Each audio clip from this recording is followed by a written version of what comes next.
विरुद्ध। अध्याय 281 से 285। नमस्कार, आप कहानी में खो जाएं उससे पहले चैनल को सब्सक्राइब करें और नोटिफिकेशन ऑन करें। धन्यवाद। देवताओं के विरुद्ध अध्याय 281, एक महान अशांति। एक। आप ऑडियो बुक्स 108 देख रहे हैं। धोखेबाजों से सावधान रहें। अध्याय 281, एक महान अशांति। एक। Floating cloud city. जियो कबीले का पिछला पहाड़, रिफ्लेक्शन गॉज।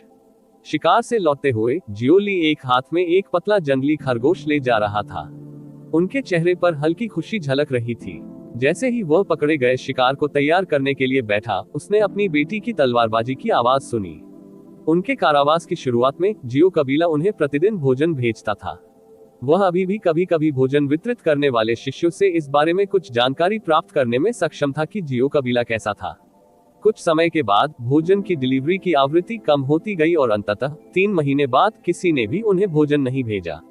जाहिर है, 20 साल तक जेल में रहने और किसी करीबी रिश्तेदार पर भरोसा न करने का मतलब ये होगा कि कबीले में कोई भी उनकी परवाह करने की जहमत नहीं उठाएगा। शुरुआत में लोगों को अब भी उन पर कुछ दया आ रही थी। आखिरकार उन्होंने उन्हें पीछे के पहाड़ में उनके निधन के लिए छोड़ दिया। सौभाग्य से पीछे के पहाड़ पूरी तरह बंजर नहीं थे। जिस क्षेत्र में उन्हें अनुमति दी गई थी, वहां वे कुछ सब्जियां प्राप्त कर सकते थे और कभी कभी 1 या 2 स्वादिष्ट कम रैंक वाले गहरे जानवरों को पकड़ने में सक्षम थे। ऐसे ही माता पिता और बच्चा बच गए। जियोली ने जियो लिंगजी के साथ भागने के बारे में भी सोचा था। आखिरकार वह अपनी बेटी के जीवन के सबसे खूबसूरत समय को इस तरह बर्बाद नहीं होने दे सकता था, खाई में फंसकर। हालांकि एक बार जब वह भाग गया तो उसे कोई संदेह नहीं था कि जियो कबीले द्वारा उनका शिकार किया जाएगा। आखिरकार उन्हें जियो संप्रदाय के चौथे युवा गुरु के आदेश के तहत कैद कर लिया गया था।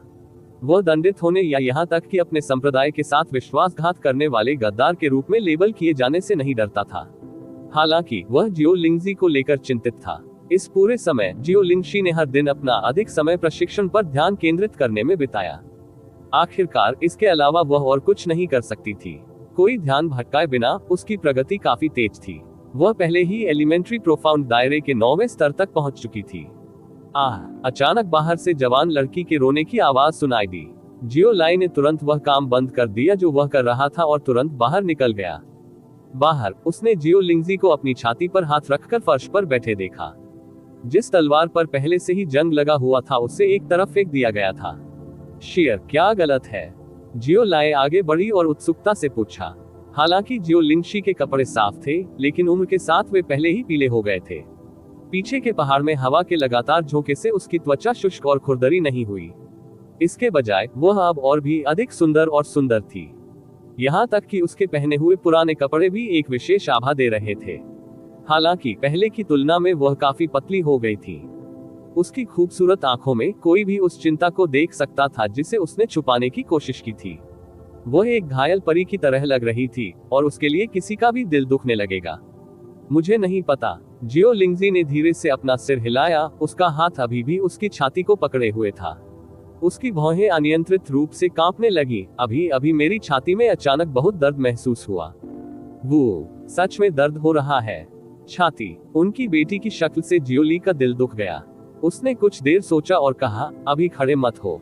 शायद आप तलवार चलाने के अभ्यास से बहुत थक गए हैं। थोड़ा आराम करें और सब ठीक हो जाएगा। आमीन, जियो लिंगजी ने आज्ञाकारी ढंग से उत्तर दिया। उसकी भौहें तन गईं, क्योंकि दर्द उसकी आत्मा से आया हुआ लग रहा था। दर्द हड्डियों को छेदने वाला था और इसके साथ ही यूचे के कई विचार उसके दिल और दिमाग में तैरने लगे। वह अचानक जोर से चिल्लाई, पिताजी, मैं इस दर्द से नहीं डरती, लेकिन मुझे लिटिल चिकी याद आती है। वह अब कहाँ है? जब वह चला गया तो उसके पास बहुत कुछ नहीं था। धन, साथ ही वह इतना कमजोर था कि क्या उसे दूसरे लोग परेशान करेंगे? क्या उसके पास पर्याप्त भोजन होगा? क्या उसके पास सोने के लिए भी उचित जगह होगी?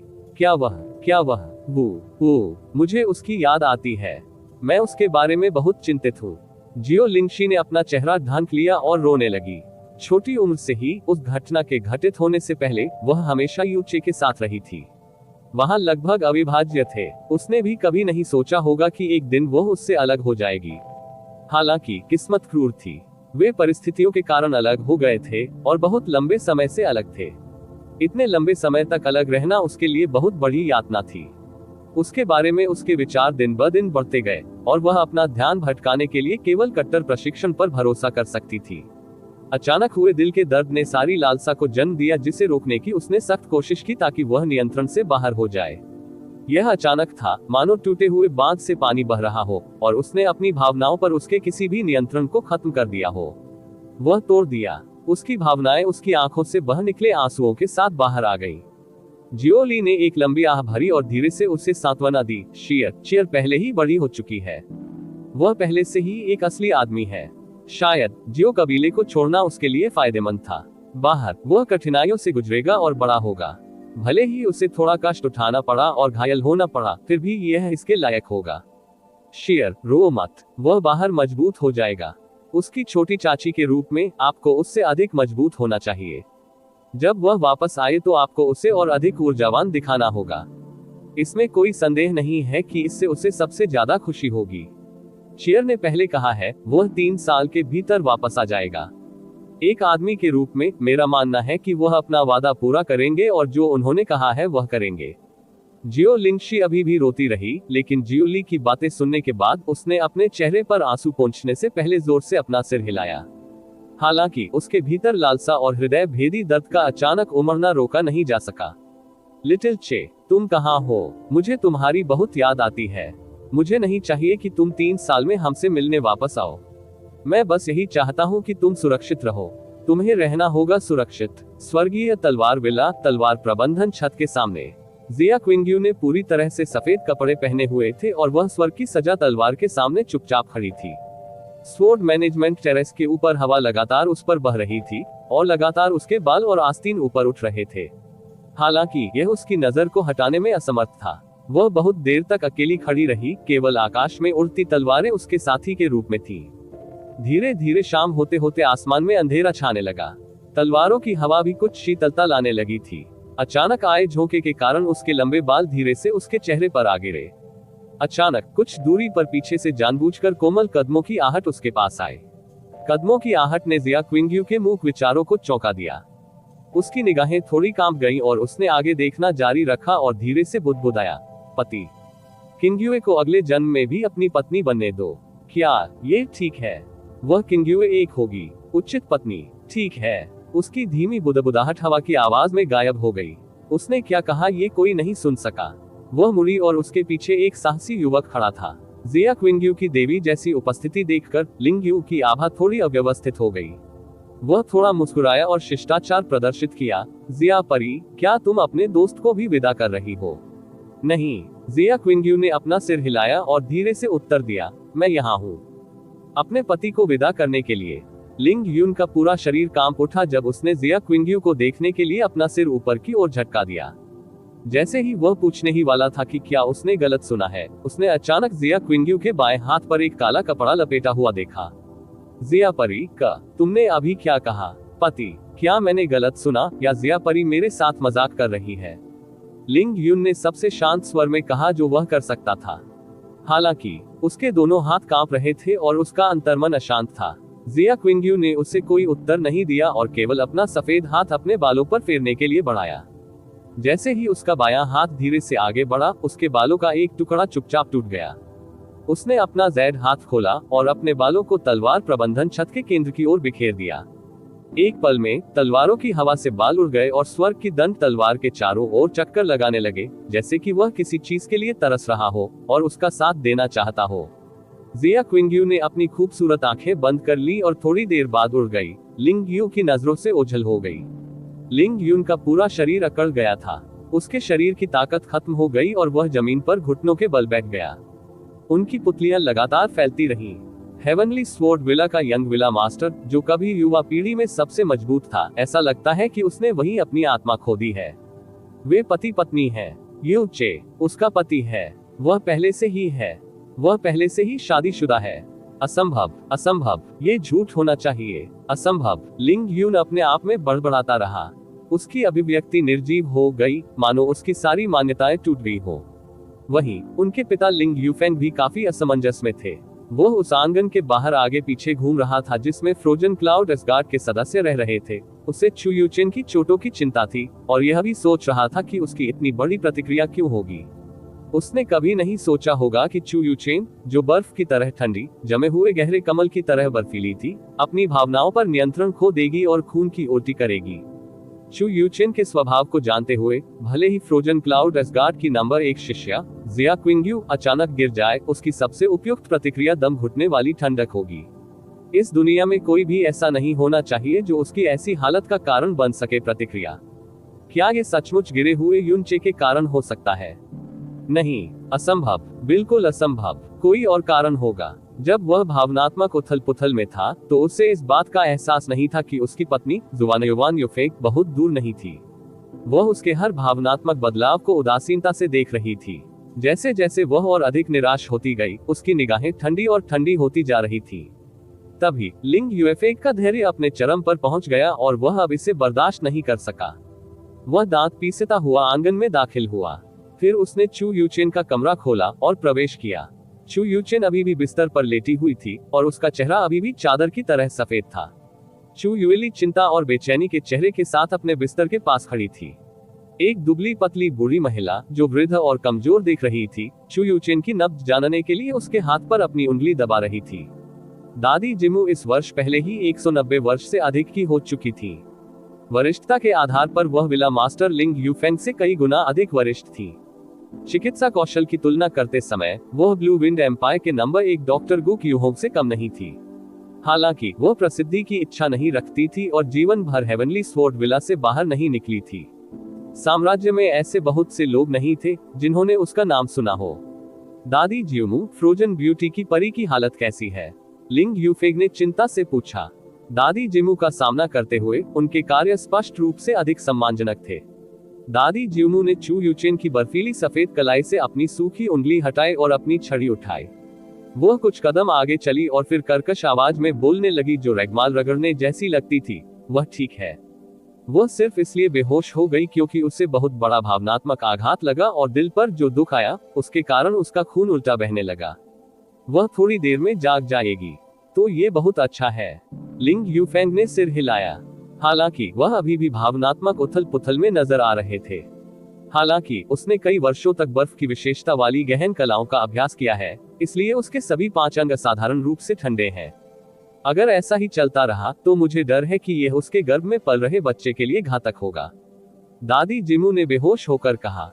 आखिरी वाक्य एक बारूदी सुरंग की तरह लग रहा था जो चू युएली और लिंग यूएफे के कानों के पास से निकली थी। चू युएली ने झट से कहा, असंभव। दादी जियोमू, आप गलत होंगी। मेरी बहन ने पहले कभी किसी पुरुष के साथ बातचीत नहीं की है। उसे बच्चा कैसे हो सकता है? ये सही है। दादी जियोमू, आप गलत होंगी। फ्रोजन क्लाउड एसगार्ड की परियां जीवन भर अकेली रहती हैं। फ्रोजन ब्यूटी की परी के लिए बच्चा पैदा करना असंभव है। लिंग यूफेग ने भी तुरंत जारी रखा। हम्फ। 2 लोगों की पूछताछ का सामना करते हुए दादी जिमू का चेहरा गुस्से में आ गया। उसने फर्श पर अपनी छड़ी को जोर से मारा और कर्कश आवाज में कहा, मैंने पिछले 179 वर्षों से चिकित्सा का अभ्यास किया है और सभी प्रकार की अजीब बीमारियां और विचित्र बीमारियां देखी हैं। आपने अपने पूरे जीवन में जितने लोगों को देखा है, मैंने उनसे कहीं अधिक रोगियों का इलाज किया है। क्या आपको सच में लगता है कि मैं किसी साधारण सी बात पर गलती कर दूंगा, जैसे कि कोई महिला गर्भवती है या नहीं?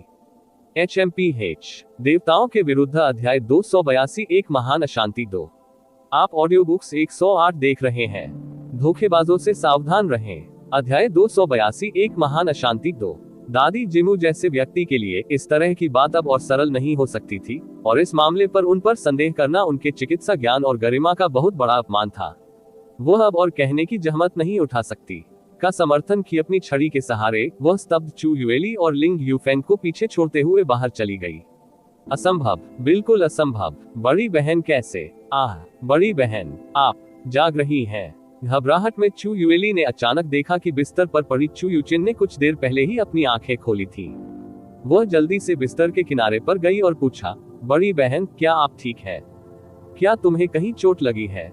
अभी अभी दादी जिमू ने कहा था कि तुम गर्भवती हो। चू युएली के शब्दों का सामना करते हुए चू यूचेन ने चौंका दिया और पूरी तरह से प्रतिक्रियाहीन था। जब दादी जिमू ने उसकी नब्ज देखी तो वह पहले से ही जाग रही थी और उसने जो कुछ कहा गया था वह सब सुन लिया था। स्तब्ध होकर उसने धीरे से अपना हाथ बढ़ाया और धीरे से उसे अपने पेट के निचले हिस्से पर रख दिया। ये क्रिया वही थी जो लगभग हर महिला अवचेतन रूप से करती जब उन्हें पता चलता कि वे गर्भवती हैं। उसकी नजर और उसकी हरकत उसकी गर्भावस्था की निर्विवाद रूप से स्पष्ट मौन स्वीकृति थी। मानो बिजली गिर गई हो, चू युएली के सिर में एक भिनभिनाहट की आवाज गूंजी। लिंग यूफेंग सीधे एक कदम पीछे लड़खड़ा गया। उसका पूरा शरीर कांप उठा, जैसे किसी धूप वाले दिन उस पर वज्रपात हुआ हो। बड़ी बहन, आप। चू युएली पूरी तरह से बेदम थी। अपने पेट के निचले हिस्से पर चू यूचेन का हाथ देखकर उसका दिल लगभग उसकी छाती से बाहर आ गया। मुझसे कुछ मत पूछो। चू यूचेन ने गहरी सांस ली, उसकी आवाज अतुलनीय रूप से ठंडी लग रही थी। तुरंत यहाँ से चले जाओ, फ्रोजन क्लाउड एस्गार्ड पर लौट आओ। ठीक है, ठीक है। बेहद भ्रमित चू युएली केवल सिर हिला सकता था। फ्रोजन ब्यूटी की परी, तुम्हारे पेट में जो बच्चा है वह किसका है? तुम किसका बच्चा पाल रही हो? लिंग यूफेंग ने हौंफते हुए एक ही प्रश्न को लगातार 2 बार दोहराया। उसका दिल स्पष्ट रूप से उल्टा हो गया था। दादी जिमू के अनुभव के अनुसार वह संभवतः इस तरह की चीज के बारे में गलत नहीं हो सकती। चू यूचेन की प्रतिक्रिया के अलावा उसे यह सवाल करने की कोई जरूरत नहीं थी कि क्या वह वास्तव में अब गर्भवती है या नहीं। इस समय वह पागलपन की हद तक जानना चाहता था कि वह बच्चा किसका है। वास्तव में यह व्यक्ति कौन था जिसने वास्तव में चू यूचेन को बनाया? उन वर्षों के दौरान उसने अपना फिगर कम करते हुए, अपनी गरिमा खोते हुए चू यूचेन से बहुत प्यार किया और दर्जनों वर्षों तक चू यूचेन का पीछा किया, फिर भी उसने कभी उसका चेहरा भी नहीं देखा था। अंत में वह विला लौट आया और जुवान युवान यूफेंग से शादी कर ली, जिसकी पृष्ठभूमि अद्भुत थी। लेकिन अपने दिल में वह चू यूचेन के फिगर को कभी नहीं भूला था। उसके दिल में चू यूचेन एक बेहद खूबसूरत लेकिन असंभव सपना बन गया। और यह असंभव सपना बेहद खूबसूरत था क्योंकि यह सपना कभी किसी का सच नहीं होगा। इस तरह चू यूचेन के बारे में सपने उसके दिल की गहराई में हमेशा पूरी तरह से मौजूद रहेंगे। लेकिन आज ये सपना पूरी तरह से टूट गया। जब वह युवा थे तो वह युवा पीढ़ी की सार्वजनिक रूप से मान्यता प्राप्त नंबर 1 प्रतिभा थे और उनकी तुलना किसी से नहीं की जा सकती थी। आज तक वह ब्लू विंड साम्राज्य में नंबर 1 संप्रदाय का नेता था, पूरे ब्लू विंड साम्राज्य में नंबर 1 होने के योग्य। अनगिनत गहन अभ्यासकर्ताओं की नजर में वह एक अगम्य ऊंचाई थी और एक ईश्वरीय अस्तित्व था। यदि सम्राट ने उसे देख भी लिया तो सम्राट को उसके प्रति आदर भाव रखना होगा। जिस चीज पर उसने अपने पूरे जीवन का प्रयास किया और अपनी सारी भावनाएं उसमें डाल दी, वह चू यूचेन का पीछा करने का उसका प्रयास था, जो एक करारी हार में समाप्त हुआ। मूल रूप से उन्हें इस परिणाम पर असीमित मात्रा में अफसोस हुआ, लेकिन उन्हें ज्यादा दुख नहीं हुआ क्योंकि फ्रोजन क्लाउड एस्गार्ड के शिष्यों ने कभी शादी नहीं की। यहाँ तक कि जिस महिला का वह पीछा नहीं कर सका, पूरे ब्लू विंड साम्राज्य में किसी के द्वारा उसका पीछा नहीं किया जा सका। लेकिन आज उसने अपने कानों से सुना, अपनी आंखों से देखा कि वह गर्भवती थी। उस क्षण का झटका 9 स्वर्गों से बिजली की तरह था जिसने उसके दिल पर प्रहार किया, जिससे उसकी सारी कल्पनाएं, उसकी लालसा, उसकी गरिमा, उसका अहंकार पूरी तरह से टुकड़े टुकड़े हो गए। चू यूचेन ने उसकी ओर नहीं देखा। बर्फ जैसी बर्फीली आवाज के साथ, जो अतीत की तरह ही लग रही थी, उसने कहा, यह मेरा मामला है, विला मास्टर लिंग को इस पर सवाल उठाने का कोई अधिकार नहीं है। यह मेरा निवास स्थान है, ऐसी जगह नहीं जहां आपको रहना चाहिए। बाहर निकलो। चू यूचेन के रवैये के साथ साथ जिसने 1000 मील से लोगों को मना कर दिया, लिंग यूफेंग भी चू यूचेन की आवाज से अतुलनीय रूप से परिचित था, जो बर्फीली और अभावना से रहित। उन्होंने स्वॉर्ड मैनेजमेंट टेरेस पर चू यूचेन की असामान्य प्रतिक्रिया को याद किया, जिससे उनके दिल में एक बेहद बेतुकी भावना महसूस हुई। उसने अपनी आवाज खो दी और कहा, क्या ऐसा हो सकता है? क्या ऐसा हो सकता है कि आप और यूचे? नहीं, नहीं, असंभव, बिल्कुल असंभव, ऐसा बिल्कुल नहीं हो सकता। 2 शब्दों यूचेक ने चू यूचेन के दिल में गहरी चुभने वाली पीड़ा पैदा कर दी और उसके शरीर में अचानक हड्डी भेदने वाली ठंडक का विस्फोट हुआ। मैं जिसके भी बच्चे को जन्म दूंगी, उससे तुम्हें कोई लेना देना नहीं है। तुरंत यहाँ से चले जाओ। लिंग यूफेंग का आंतरिक हृदय स्तब्ध रह गया। उसका दिल बर्फ जैसे ठंडे दुख से भर गया और भ्रम के बीच उसका मस्तिष्क सोचने की क्षमता लगभग खो चुका था। उसने गहरी आह भरी, घूमा और बेहद अकेले और उजाड़ तरीके से चला गया। जब वह दरवाजे से बाहर निकला तो चू युएली ने जल्दी से कहा, विला मास्टर लिंग, आज की यह घटना मेरी बहन और फ्रोजन क्लाउड एस्गार्ड की प्रतिष्ठा से जुड़ी है, कृपया चुप रहें। कृपया। लिंग यूफेंग के कदम रुक गए। फिर उसने धीरे से सिर हिलाया और बाहर चला गया। आंगन में लिंग यूफेंग काफी देर तक बेचैनी से टहलता रहा। उनकी मनस्थिति अंततः शांत हो रही थी। उसने चलना बंद कर दिया, आकाश की ओर देखा और चुपचाप आह भरी। वह बहुत स्पष्ट थे कि यह घटना शायद उनके पूरे जीवन में अब तक का सबसे भारी झटका था। इस झटके ने उसके दिल की सबसे खूबसूरत कल्पना को पूरी तरह से चकनाचूर कर दिया, जिससे उसे इस जीवन काल में विफलता की सबसे मजबूत भावना महसूस हुई। यहाँ तक कि अपमान की अवर्णनीय भावना भी थी। हा, ये वास्तव में हास्यास्पद है। आपने 1 दर्जन से अधिक वर्षों तक कड़ी मेहनत से चू यूचेन का पीछा किया, फिर भी आपने कभी उसका चेहरा एक बार भी नहीं देखा। दर्जनों साल बीत गए, फिर भी आप उसे कभी नहीं भूल पाए और लगातार उसके बारे में सोचते रहे, लेकिन उसने कभी आपकी आंखों में एक बार भी नहीं देखा। वह किसी कनिष्ठ के साथ अवैध यौन संबंध बनाना पसंद करेगी और गर्भवती भी हो गई। ये स्वर्ग जितना बड़ा मजाक है। लिंग यूफेंग, क्या आपको नहीं लगता कि आप बेहद मूर्ख हैं? कानों को भेदने वाली आवाज उसके पीछे से आई। लिंग यूफेंग ने आश्चर्य और क्रोध से भरे चेहरे के साथ घूमकर अपनी पत्नी जुआन युवान यूफेंग की ओर देखा। उसे आश्चर्य हुआ कि उसकी सामान्यतः सौम्य पत्नी ने ऐसी कानफोड़ू और भद्दी बातें कही थी। उसका हृदय अपने क्रोध को बुरी तरह दबा रहा था, लेकिन उसके शब्दों के कारण उसका क्रोध कई गुना बढ़ गया। मौन, लिंग यूफेंग ने गुस्से में कहा, आपने वास्तव में हमारी बातचीत सुनी है। ये घटना और मेरा इससे कोई लेना देना नहीं है। उसका गर्भवती होना आवश्यक रूप से सच नहीं है, और युनचे के साथ ये तो और भी अधिक हास्यास्पद है। आपने जो सुना उससे भूल जाए, आपको इसके बारे में किसी से बात करने की अनुमति नहीं है। लिंग यूएफए की दहाड़ खत्म होने के बाद उसे लगा कि उसका लहजा कुछ ज्यादा ही कठोर है, लेकिन उसके दिल में गुस्सा भर जाने के कारण वह अब और कुछ नहीं बोलना चाहता था। एक ठंडी खर्राटे के साथ उसने अपनी आस्तीनें उल्टी और चला गया। जुआन युवान यूफेंग का चेहरा बैंगनी हो गया। गुस्से के कारण उसका पूरा शरीर कांपने लगा और उसने कहा, लिंग यूफेंग, इस स्तर पर आप अभी भी उसकी रक्षा कर रहे हैं। उसके प्रति आपका दृष्टिकोण सचमुच स्नेह से भरा गहरा है। तुम सच में मेरे साथ ऐसा करने का साहस कर रहे हो। आप नहीं चाहते कि लोगों को इसके बारे में पता चले, तो मैं जानबूझकर लोगों को बता दूंगा। मैं आसमान के नीचे सबको बता दूंगा। अपने गुस्से में रहते हुए जुआन युवान यूफेंग ने अचानक लिंग यून को अपनी ओर आते देखा। उसके कदम धीमे थे और बेचैन लग रहे थे। उसने अपनी भौहें सिकोड़ ली। अपने गुस्से को दबाते हुए वह उसकी ओर बढ़ी और पूछा, यून, क्या हुआ? आप इतने निराश क्यों दिख रहे हैं? माँ, लिंग यून ने पुकारा, फिर अकेलेपन से मुस्कुराया। छोटी उम्र से ही मैं पागलों की तरह तलवार पर ध्यान केंद्रित करता था। मेरे दिल में कोई व्याकुलता नहीं थी और सोचता था कि इस जीवन में मेरे मन में कभी भी तलवार के लिए भावनाएं नहीं होंगी। एक लड़की, लेकिन हाल ही में मुझे एक लड़की से प्यार हो गया। मैं दिन रात उसके बारे में सोचता हूँ और उसके बारे में सोचना बंद नहीं कर सकता। एक माँ के रूप में जुआन युवान यूफेंग एक नजर में आसानी से बता सकती थी कि लिंग यून के साथ क्या गलत था। उसने चुपचाप आह भरी और सांत्वना देते हुए कहा, जिसे तुम पसंद करते हो वो जिया क्विंग्यू ही होना चाहिए, है ना?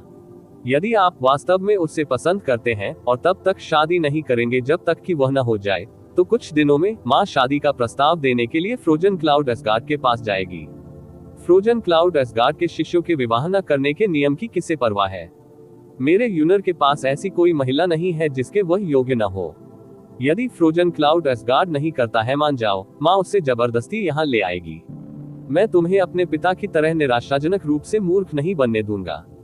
लिंग यून ने कड़वाहट से अपना सिर उठाया और कहा, पहले ही बहुत देर हो चुकी है, वह पहले से ही शादीशुदा है। क्या? जुआन युवान यूफेंग अपने दिल में आश्चर्यचकित थी। ये कैसे हो सकता है?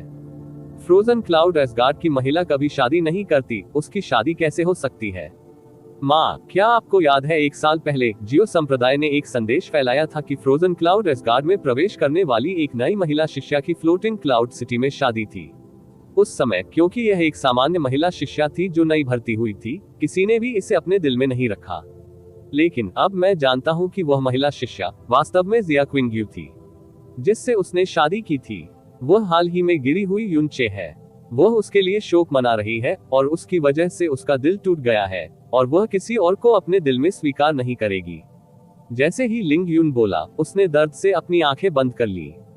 यदि वह व्यभिचारी व्यक्ति होता तो ये क्षण अधिक से अधिक उसके हृदय को निचोड़ लेता और उसे बादलों की भांति गायब होने में अधिक समय नहीं लगता। लेकिन एक ऐसे व्यक्ति के लिए जो तलवार के प्यार में पागल था, पहली बार किसी अन्य व्यक्ति के लिए भावनाएं रखना बहुत कठिन था। और अपने जीवन में पहली बार उससे सच्चा प्यार केवल इसी बार हुआ था। अप्रत्याशित रूप से ये वास्तव में हुआ। लिंग यून के चेहरे को देखते हुए जुआना युवान योफेक को एक गहरा दिल का दर्द महसूस हुआ। यूचे, ये वास्तव में फिर से यूचे था। ये यूनचे वास्तव में अपनी आस्तीन में अनगिनत चालें रखता है। और फ्रोजन क्लाउड एसगार्ड, तुम मेरे पति को चोट पहुंचाने से नहीं रुके। अब तुमने वास्तव में मेरे बेटे को भी चोट पहुंचाई है। स्वॉर्ड मैनेजमेंट टेरेस पर हुई घटना के बाद लिंग कुन ने रात होने पर हेवनली स्वॉर्ड विला छोड़ दिया। जमे हुए बादल एसगार्ड भी बिना किसी को अलविदा कहे चले गए थे। अगले दिन सुबह होते ही ब्लू विंड इंपीरियल फैमिली भी सुबह सुबह निकल गई, वो भी बिना किसी को विदाई दिए। ऐसा नहीं था कि उनमें शिष्टाचार की कमी थी, लेकिन वे हेवनली स्वॉर्ड विला के भीतर किसी को भी विदाई देने के मूड में नहीं थे। जब वे आए तो चारों आशा से भर गए। यूचे की ताकत ने ही ब्लू विंड इंपीरियल परिवार का नाम रैंकिंग टूर्नामेंट के युद्ध क्षेत्र में बार बार सुना। लेकिन प्रस्थान के समय केवल 2 लोग बचे थे, और जो वे वापस लाए थे वह अंतहीन दुख से दूषित सम्मान था। जब वे चले गए तो कैंग यू फिर नहीं रोई। बिना दुख के, बिना आंसुओं के, वह भयावह रूप से शांत थी, मानो उसका पूरा दिल यूचे का अनुसरण करता हो और उसके साथ चला गया हो, अपने पीछे एक भावहीन खोल छोड़ गया हो। किन वुशान को जो सांत्वना मिली वह ये थी कि उसने कुछ भी अति नहीं की और कोई भी अतिवादी बात नहीं कही, क्योंकि उसे अपने पिता की रक्षा के लिए वापस लौटना पड़ा, जो अपने अंतिम पड़ाव पर थे। यदि उसके पिता भी अंतिम विदाई ले लें, तो वास्तव में उसके पास इस दुनिया में देखभाल करने के लिए और कुछ नहीं बचेगा। हालांकि जो कोई भी अनुमान नहीं लगा सकता था वह ये था कि रैंकिंग टूर्नामेंट समाप्त होने के बाद ब्लू विंड एम्पायर में यूचे और जिया क्विंग्यू दोनों के नाम के कारण जो सनसनी पैदा हुई थी वह कम नहीं हुई थी। ब्लू विंड एम्पायर पर सनसनी का एक और भी बड़ा तूफान आने वाला था, जिससे एक अभूतपूर्व बड़ी गड़बड़ी हुई, जिसके कारण यूचे नाम एक घरेलू नाम बन गया जहां हर कोई इस नाम को जानता होगा। उद्धरण चिन्ह ... जब जमे हुए चंद्रमा की परी जिया क्विंग्यू स्वर्ग बेसिन गुप्त क्षेत्र से बाहर निकली तो उसकी गहन शक्ति अप्रत्याशित रूप से सम्राट प्रोफाउंड क्षेत्र में थी। ठीक है, ये वास्तव में सम्राट गहन क्षेत्र था। ये 10 बड़े संप्रदायों द्वारा पुष्ट जानकारी थी। मेरे स्वर्ग, मैंने सुना है कि उसे न केवल नंबर 1 सुंदरी कहा जाता है, बल्कि भविष्य में वह निस्संदेह ब्लू विंड एम्पायर में एक बेजोड़ पावर हाउस बन जाएगी। मैं सवाल कर रहा हूँ कि क्या वह परी का अवतार है? वह अविश्वसनीय रूप से सुंदर है। उसकी प्रतिभा और किस्मत अवर्णनीय रूप से ऊंची है। क्या तुम लोगों ने सुना? जिस दिन यूचे हेवन बेसिन सीक्रेट दायरे से बाहर निकला, वास्तव में हेवनली स्वॉर्ड विला के स्वॉर्ड मैनेजमेंट टेरेस पर उसकी मृत्यु हो गई। सांस, ये कौन नहीं जानता होगा। वह वास्तव में कथित तौर पर प्राथमिक गहन दायरे के कूड़े के टुकड़े के लिए मर गया। आह, स्वर्ग सचमुच इस प्रतिभा से ईर्ष्या करता है। आखिरकार एक संप्रदाय विहीन पृष्ठभूमि वाला एक प्रतिभाशाली व्यक्ति प्रकट हुआ जिसने हमें कुछ उत्साह जगाया, और वह वैसे ही मर गया। अगले के प्रकट होने के लिए कौन जानता है कि यह कितने वर्षों बाद होगा। क्या फ्रोजन क्लाउड एसगार्ड की फ्रोजन की परिसौंदर्य गर्भवती है? ये सही है। ये बात हर जगह फैल चुकी है। ऐसा कहा जाता है कि यह हेवनली स्वॉर्ड विला से आया है, इसलिए यह नकली नहीं होना चाहिए। मैंने ये भी सुना है कि यह फ्रोजन ब्यूटी की परी और यूचे का बच्चा है। कथित तौर पर यूनचे के स्वॉर्ड मैनेजमेंट टेरेस पर गिरने के बाद फ्रोजन ब्यूटी की परी पूरी तरह से पागल हो गई और मौके पर ही खून की उल्टी कर दी। अगर हर कोई ऐसा नहीं कह रहा होता तो मैं इस पर विश्वास करने की हिम्मत नहीं कर पाता। और भी विस्फोटक खबर है। फ्रोजन मून की परी जिया क्विंग्यू ने 16 साल की उम्र में अप्रत्याशित रूप से शादी कर ली, और जिससे उसने शादी की उसका नाम यूचे था। रैंकिंग टूर्नामेंट की अंतिम लड़ाई पति पत्नी की इस जोड़ी के बीच हुई भिड़ंत थी। ये तथ्य पूरी तरह सच है।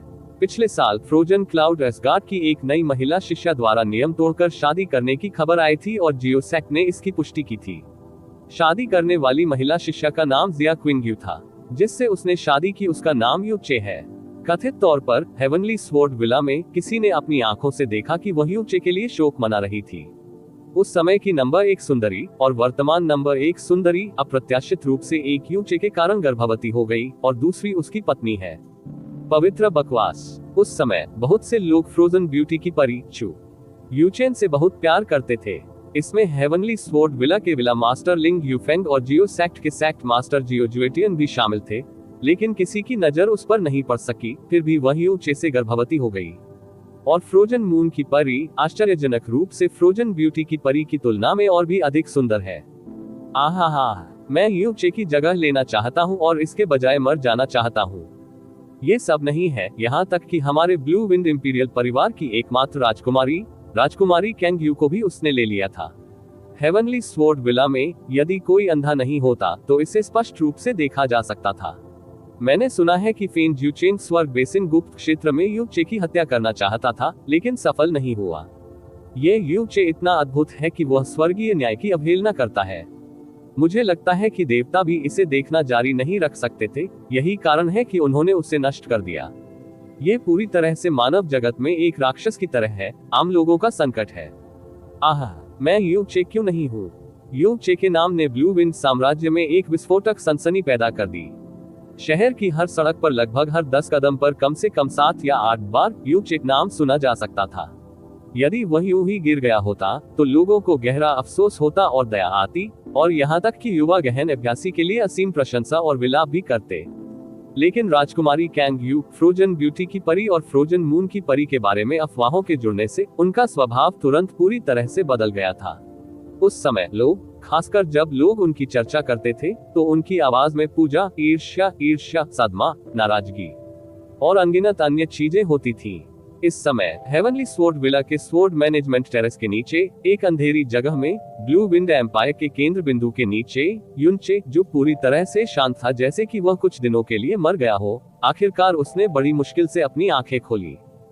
लेखक का नोट, इसके अंतर्गत लिंग यूफेक का आंतरिक एकालाप है।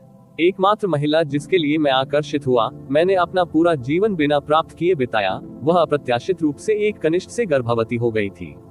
मेरा बेटा आखिरकार बड़ी मुश्किल से एक महिला के प्यार में पड़ गया, और यहाँ तक कि उससे बहुत प्यार करता है, लेकिन वह वास्तव में उसकी पत्नी थी।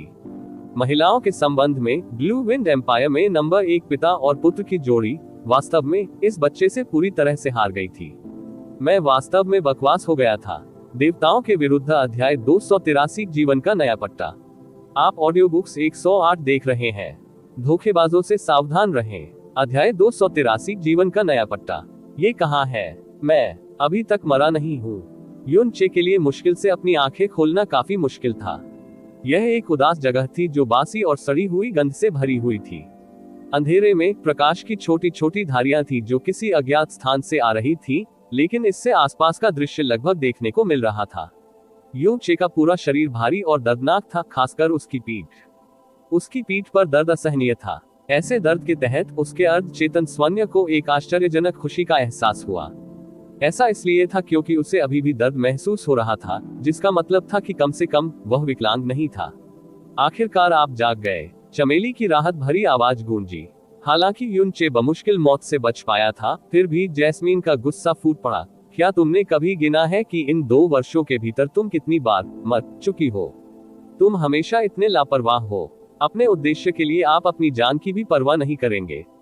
हर बार तुम्हें बचाने के लिए मुझे एक बड़ा बलिदान देना पड़ता है। मैंने सोचा कि एक बार जब मैंने अपनी शक्तियों को सील कर दिया, तो यह आपको और अधिक सतर्क कर देगा, क्योंकि अब आपके पास भरोसा करने के लिए कुछ भी नहीं है। हालांकि मैं आपसे कभी यह उम्मीद नहीं करूंगा कि आप अपनी जान दे देंगे, भले ही कोई भी आपको चोट पहुंचाने की कोशिश नहीं कर रहा हो। यदि बुद्ध के महान मार्ग और ड्रैगन के रक्त द्वारा प्रदत्त मजबूत शरीर की सुरक्षा नहीं की गई होती, तो आप पहले ही पूरी तरह से नष्ट हो गए होते। क्या आप अपने जीवन की सराहना करना भी जानते हैं? मैंने आपकी गहरी नसों को फिर से बनाने में आपकी मदद की, तुम्हें दैवीय कलाएं प्रदान की, और तुम्हें बचाना पड़ा, भले ही मैं जानता था कि उसके बाद मेरा जहर वापस आ जाएगा।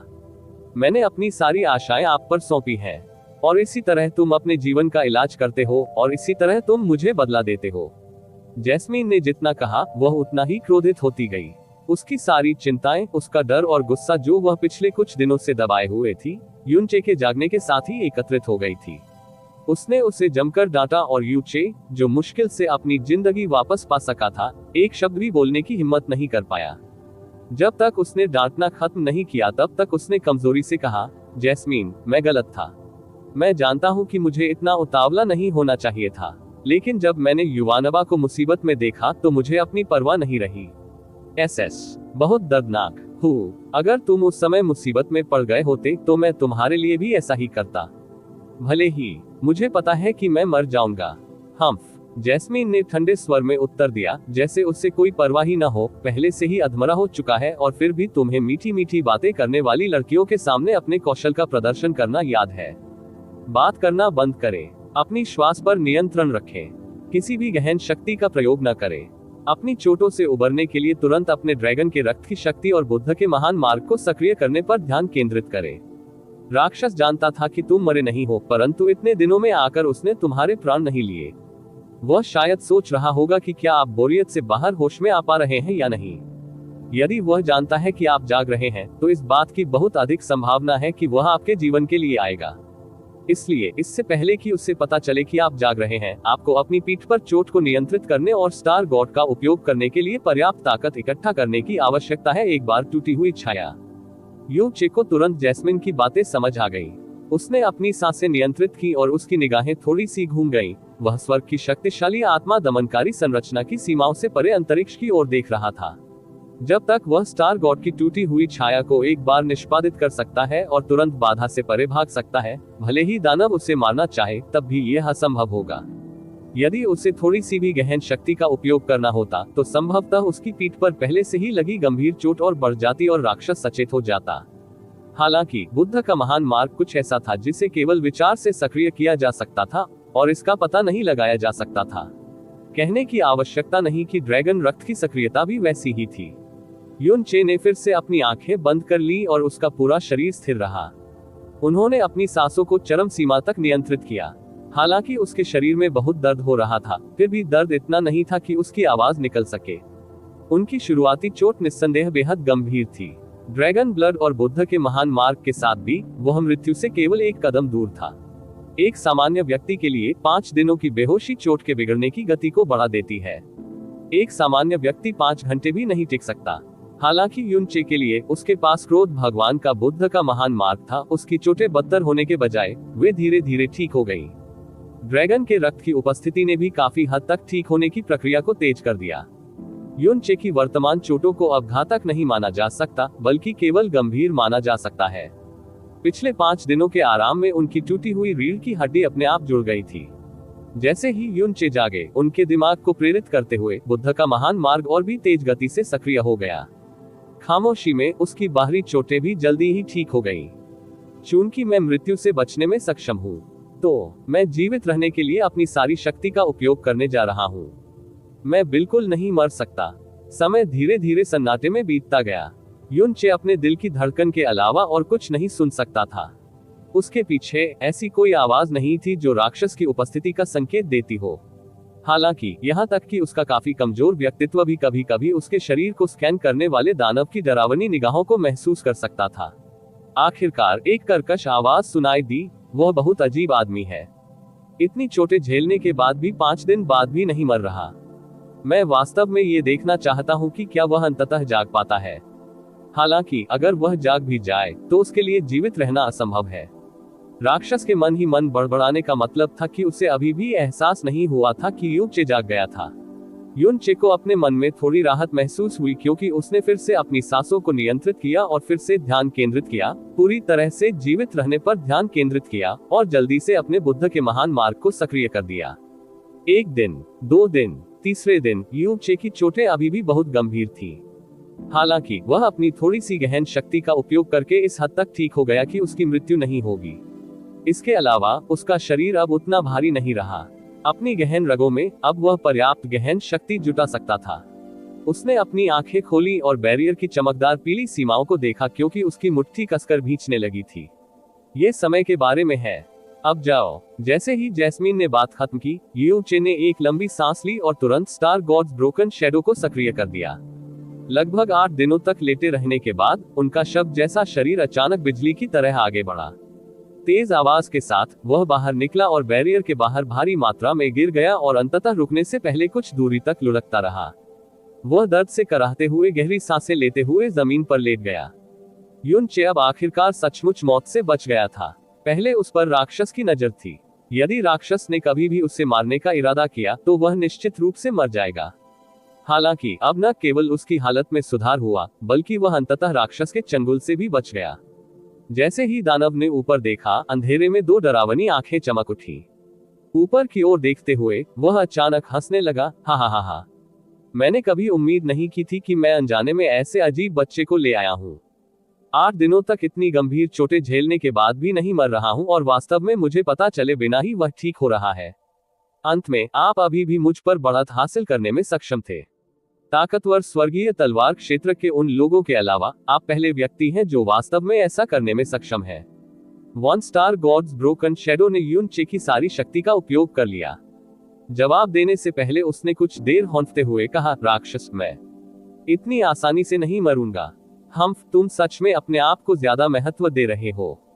क्या तुम्हें सचमुच लगता है कि अब तुम्हें चिंता करने की कोई आवश्यकता नहीं है? राक्षस ने अपनी स्टील की जंजीरें खींच ली और भयावह आवाज में चिल्लाया, ये स्थान स्वर्ग की सजा से दबाया जा रहा है। इसे हर 20 साल में केवल एक बार सक्रिय किया जा सकता है। होश आ गया तो क्या हुआ? अगर आपकी चोटें ठीक भी हो जाएं, तो भी आप क्या कर सकते हैं? यहाँ न तो खाना है और न ही पानी। अपने गहन स्तर के साथ, क्या आप सचमुच इतने भोले हैं कि यह सोचते हैं कि आप 20 साल तक जीवित रह सकते हैं? नहीं, 20 साल इंतजार करने की जरूरत नहीं। एक ही रास्ता है जिससे मैं बाहर निकल सकता हूँ। यून चे ने राक्षस को घूरकर देखा, अपने दांत पीस लिए और कहा, और वह तुम्हें मार डालेगा। स्वर्ग की दंत तलवार आपकी आत्मा को सील करने के लिए यहाँ है। जब तक आप मरेंगे, स्वर्ग की दंत तलवार स्वचालित रूप से निष्क्रिय हो जाएगी। फिर मैं बाहर निकलने में सक्षम हो जाऊंगा। ये निश्चित रूप से यून चे द्वारा नहीं देखा गया था, बल्कि जैस्मिन ने उसे बताया था। जो राक्षस को फंसा रहा था वह उल्कापिंड श्रृंखला नहीं थी। हालांकि उल्कापिंड श्रृंखला उसकी गतिविधियों को प्रतिबंधित करने के लिए मौजूद थी, लेकिन वास्तव में जिस चीज ने उसे फंसाया वह स्वर्ग की सजा थी। राक्षस एक पल के लिए आश्चर्यचकित हुआ, फिर वह एक बार फिर जोर से हंसा, हा हा हा हा। कितना दिलचस्प बच्चा है। आपने जो कहा वह बिल्कुल सही है। जब तक तुम मुझे मारोगे तब तक तुम इस जगह से भाग सकोगे। हालांकि यह अफसोस की बात है कि आप उस दिन तक जीवित नहीं रहेंगे जब तक आप मुझे मार नहीं डालेंगे। मैं निश्चित रूप से तुम्हें मार डालूंगा। यून चे ने नफरत से भरी आंखों से राक्षस को देखते हुए अपने दांत भींचते हुए दुष्टतापूर्वक कहा। लिंग कुन के उकसावे के कारण दानव पागल हो गया। उसने जिया युवानबा को लगभग मार डाला और उसे लगभग मृत्यु के बाद के जीवन में प्रवेश करा दिया। हालांकि वह बच गया था, लेकिन वह यहाँ फंस गया था और अपने जीवन और मृत्यु को नियंत्रित करने में असमर्थ था। ये सब राक्षस के कारण हुआ, जो बस उसे राक्षस से नफरत करने लगी। वह अनुमान लगा सकता था कि बाहर के लोगों ने सोचा होगा कि वह पहले ही मर चुका है। अंत में उनके प्रियजनों को नुकसान हुआ जबकि उनके दुश्मन खुश हुए।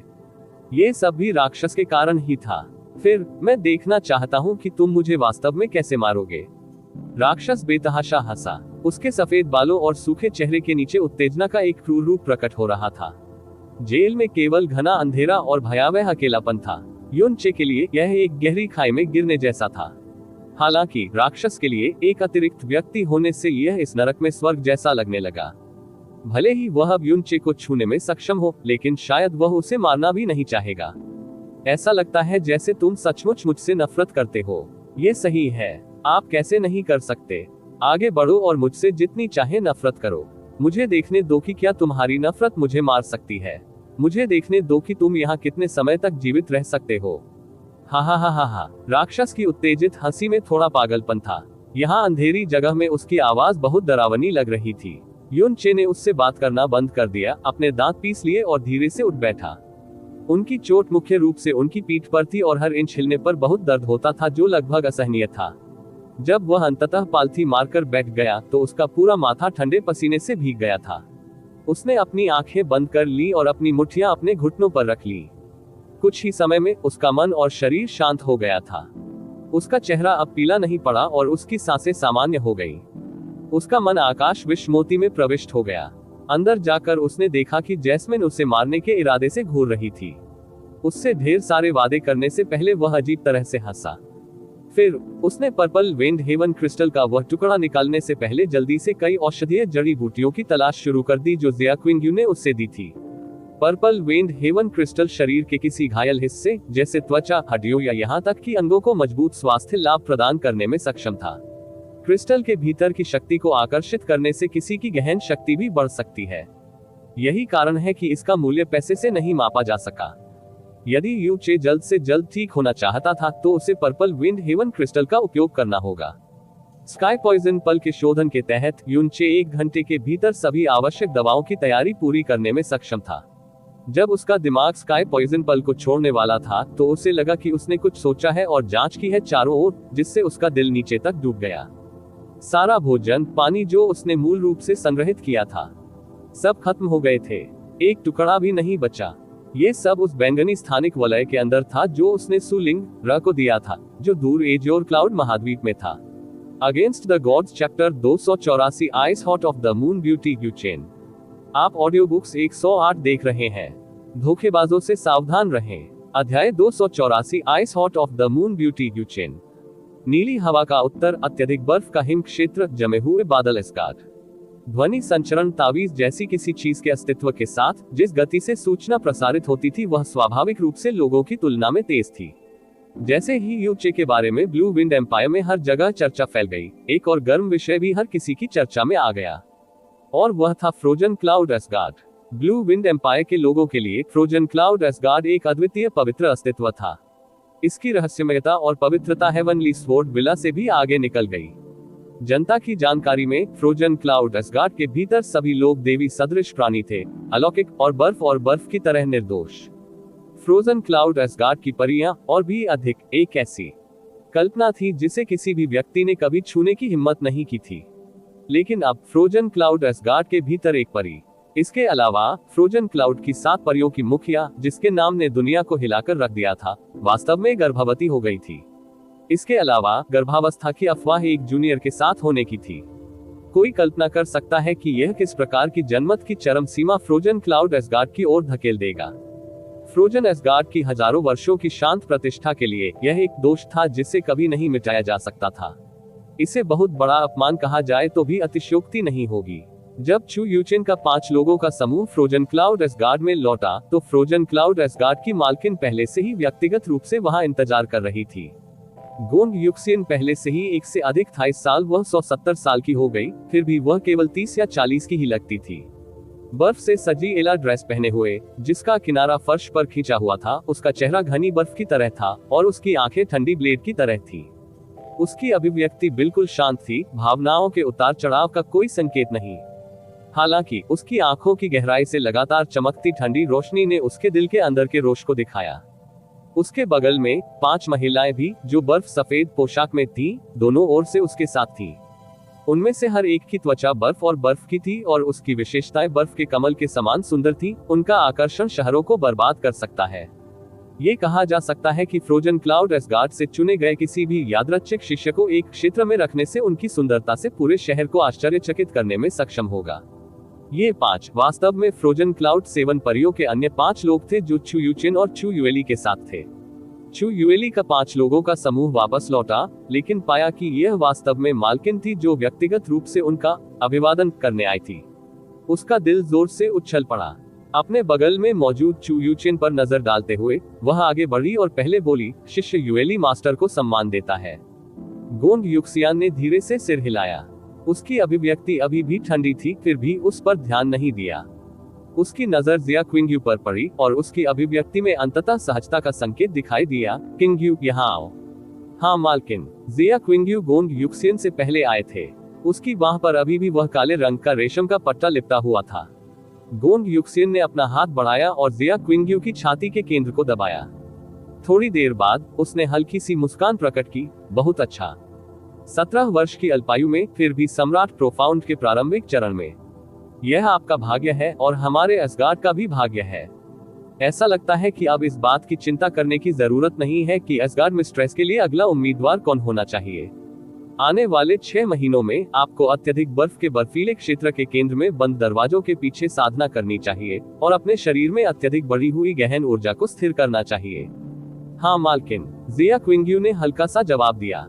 जब गोंग यूक्सियन ने उसे स्पष्ट रूप से बताया कि वह अगली एस्गार्ड मालकिन होगी, तो उसने मना नहीं किया या घबराया नहीं, न ही उसने किसी प्रकार का आश्चर्य और खुशी प्रदर्शित की। वह उदासीन थी, मानो उसने कोई ऐसा वाक्य सुना हो जो इससे अधिक अरुचिकर नहीं हो सकता। वातावरण बेहद ठंडा था। गोंग यूक्सियन के बगल में 5 परियों में से उनमें से किसी ने भी अभी तक बात नहीं की थी और सभी जटिल निगाहों से चू यूचेन को देख रहे थे। इस समय गोंग यूक्सियन की नजर अंततः चू यूचेन पर पड़ी। एक छोटी सी नजर के बाद वह मुड़ी। यूचेन, मेरे पीछे आओ। चू यूचेन चुप हो गया और बिना कुछ कहे गोंग यूक्सियन के पीछे चल दिया। बड़ी बहन, चू युएली चिल्लाए। उसका दिल चिंता से भर गया। यह एक बर्फ का महल था जो मोमबत्ती की आग और स्प्रिट की गोलियों से भरा हुआ था। स्पिरिट टैबलेट पर लिखे हर एक नाम ने पहले दुनिया को हिलाकर रख दिया था, और ये नाम स्वाभाविक रूप से फ्रोजन क्लाउड एसगार्ड के पूर्ववर्तियों के थे। घुटने टेको। बर्फ के महल के केंद्र में खड़े होकर कई पूर्ववर्तियों की स्पिरिट गोलियों का सामना करते हुए गोंड युक्सियन की छाती हिल गई और वह ठंडी आवाज में चिल्लाई। चू यूचेन ने जमीन पर घुटने टेक दिए। उसकी आंखें बर्फ की तरह थीं, फिर भी धुंध की तरह। मास्टर, तुम्हारे पास वास्तव में मुझे मास्टर कहने के लिए अभी भी चेहरा है। गोंड युक्सियन ने पलटकर गुस्से से कहा, क्या आप जानते हैं, फ्रोजन क्लाउड एसगार्ड की हजारों साल की शांत प्रतिष्ठा आपकी वजह से बर्बाद हो गई। आप वह शिष्य हैं जिस पर मुझे इन 100 वर्षों में सबसे अधिक गर्व हुआ। फ्रोजन क्लाउड आर्ट्स और फ्रोजन हॉट फॉर्मूला की पकड़ और समझ से कोई फर्क नहीं पड़ता, आप दूसरों से कहीं आगे निकल गए। मैंने हर समय वर्जना तोड़ने वाले शिष्यों के खिलाफ तैयारी की। क्विंग्यू की शादी जो केवल औपचारिक थी, पहले से ही मेरी सीमा थी, लेकिन मैंने कभी नहीं सोचा था कि वर्जना तोड़ने वाले पहले व्यक्ति वास्तव में आप होंगे। इसके अलावा आपने एक ऐसी बड़ी भूल भी की है जिसके बारे में पूरी दुनिया जानती है, जिससे एसगार्ड को शर्मसार होना पड़ा। चू यूचेन ने अपनी आंखें बंद कर ली और दुख के साथ बोली, ये शिष्या अपने दोषों को स्वीकार करती है। इस शिष्या ने जो दोष किए हैं वह निश्चित रूप से अपनी पूरी ताकत से जिम्मेदारी उठाएगी। जिम्मेदारी उठाओ। कैसे उठाओगे जिम्मेदारी? यदि आप पूर्ववर्तियों के सामने आत्महत्या करके माफी भी मांग ले तो भी आप ऐसा नहीं कर पाएंगे आपकी भारी भूल को सुधारने के लिए। गोंड युक्सियन की भौहें अपने सिरों पर खड़ी थी। उसका क्रोध स्पष्ट रूप से अपनी सीमा तक पहुंच गया था। बोलो। बिल्कुल बिल्कुल। अस्तित्व के लिए अभिशाप कौन है वह? चू यूचेन की आंखें अचानक धुंधली हो गईं, लेकिन वह झिझकी नहीं बल्कि हल्के से चिल्लाकर नाम बोली, यूचे। गोंड युक्सियन का शरीर डगमगा गया और उसका पूरा शरीर कांपने की हद तक गुस्से में था। शैतान का बच्चा, सचमुच शैतान की उपज। आप वास्तव में एक जूनियर के साथ। आप। गोंड युक्सियन इतना क्रोधित थी कि वह निःशब्द हो गई। हालांकि अफवाहों के अनुसार वह यूचे के बच्चे से गर्भवती थी। गोंड युक्सियन ने इस पर विश्वास करने से बिल्कुल इनकार कर दिया। चू यूचेन के स्वभाव के अनुसार इस तरह का काम करना पहले से ही समझ से बाहर था, लेकिन चाहे कुछ भी हो, जूनियर के साथ रहना संभव नहीं होगा। उसे किसी भी तरह से यह उम्मीद नहीं थी कि यह अफवाह वास्तव में जरा भी झूठी नहीं है। गोंड युक्सियन ने अपनी उंगली से आत्मा की गोलियों की ओर इशारा किया और कठोरता से कहा, पूर्ववर्तियों के सामने घुटने टेकें और अभी शपथ लें कि आप तुरंत इस बच्चे का गर्भपात कराएंगे और जीवन भर फ्रोजन क्लाउड एसगार्ड को फिर कभी नहीं छोड़ेंगे। नहीं। चू यूचान ने अपना सिर हिलाया। उसने अपना जैद हाथ अपने पेट पर रखा और ताकत से अपना सिर हिलाया। उसके चेहरे पर भीख मांगने की अभिव्यक्ति प्रकट हुई जो गोंड युक्सियन ने पहले कभी नहीं देखी थी। ये बच्चा मेरा और उसका है। इस शिष्य में हजारों दोष हैं, लेकिन बच्चा निर्दोष है। मास्टर, कृपया इस बच्चे को छोड़ दें। यदि गुरु इस शिष्य को बच्चे को जन्म देने को तैयार है, तो ये शिष्य कभी भी गुरु की आधी सजा का भी विरोध नहीं करने को तैयार है। मैं गुरु से उसकी सहमति की विनती करती हूँ। आप। गोंड युक्सियन का शरीर कांपने लगा और वह पूरे गुस्से से कांपने लगी। इस बिंदु पर पहुंचने के बाद तुम वास्तव में अभी भी बहुत बेपरवाह हो।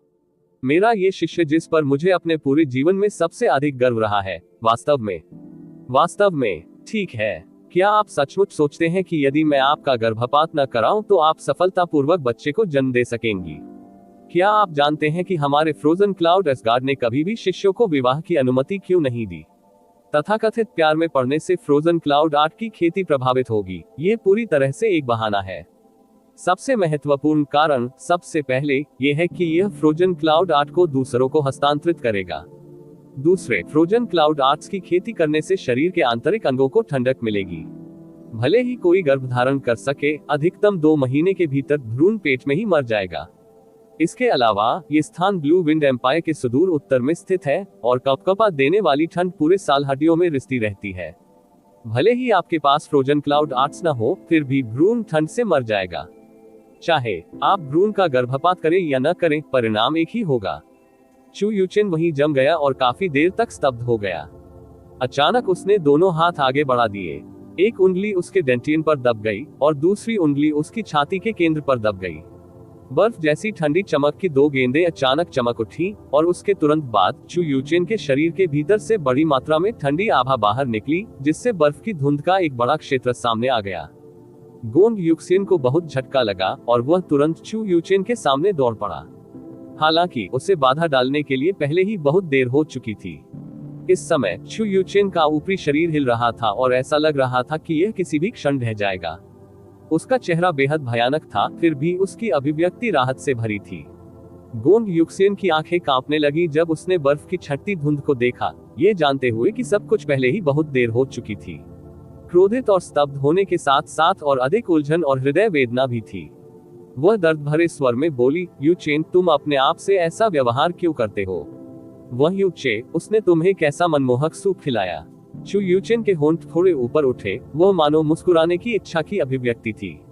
वह धीरे से बोली, उसने मुझे कोई मनमोहक सूप नहीं खिलाया, लेकिन उसने मुझे एक ऐसी याद रखने की अनुमति दी जिसे मैं कभी नहीं भूल सकती, और उस अवधि के दौरान मुझे एक वास्तविक महिला में वापस बदलने की भी अनुमति दी। उन 5 महीनों के दौरान मैंने अपनी सारी ताकत खो दी थी और मेरा पूरा शरीर अपंग हो गया था। यह मेरा सबसे अंधकार में सबसे असहाय और निराशाजनक क्षण माना जाता था। हालांकि उसने मेरी सभी अपेक्षाओं से बहुत दूर सब कुछ बदल दिया। मैं चल नहीं सकती थी, इसलिए उसने मुझे अपनी बाहों में ले लिया, चाहे उसे कितने भी बड़े खतरे का सामना करना पड़ा हो। उसने मुझे नीचे गिराने से इनकार कर दिया। मैं खा नहीं सकता था, इसलिए उसने खिलाया मुझे। हर एक चम्मच को इस तरह से समायोजित किया गया था कि वह मेरे लिए बिल्कुल सही हो, न तो उसे जलने दे और न ही मुझे ठंडा होने दे। मैंने अपनी ताकत खो दी थी, इसलिए उन्होंने एक हाथ से मेरी रक्षा की और दूसरे हाथ से सभी बाधाओं को दूर कर दिया, मुझे मौसम से बचाया। पूरे 5 महीनों तक उनमें कभी भी अधीरता का संकेत नहीं था, और एक पल के लिए भी नहीं। सोचा कि इस बोझ को नीचे डाल दूं। अनजाने में मैं इस एहसास का आनंद लेने लगा और पूरी तरह से उस पर निर्भर हो गया। ये स्पष्ट रूप से मेरा सबसे असहाय और निराशाजनक क्षण था, फिर भी मैं कामना कर रहा था कि इस तरह की स्थिति कभी खत्म न हो।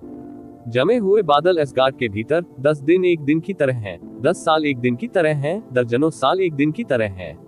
वहां केवल शाश्वत बर्फ और जमी हुई बादल कला है। हर एक दिन दोहराव में बीत गया, लेकिन उस अवधि के दौरान उन्होंने मुझे जीवन की खुशी का एहसास कराया और मुझे पहली बार ऐसा महसूस कराया कि मैं एक महिला हूँ। यही कारण था कि मैंने अपनी पहल पर रैंकिंग टूर्नामेंट में जाने के लिए कहा था, क्योंकि उसे छोड़ने के बाद मेरा दिल हर एक घंटे और पल के दौरान उसकी छाया से भर गया था।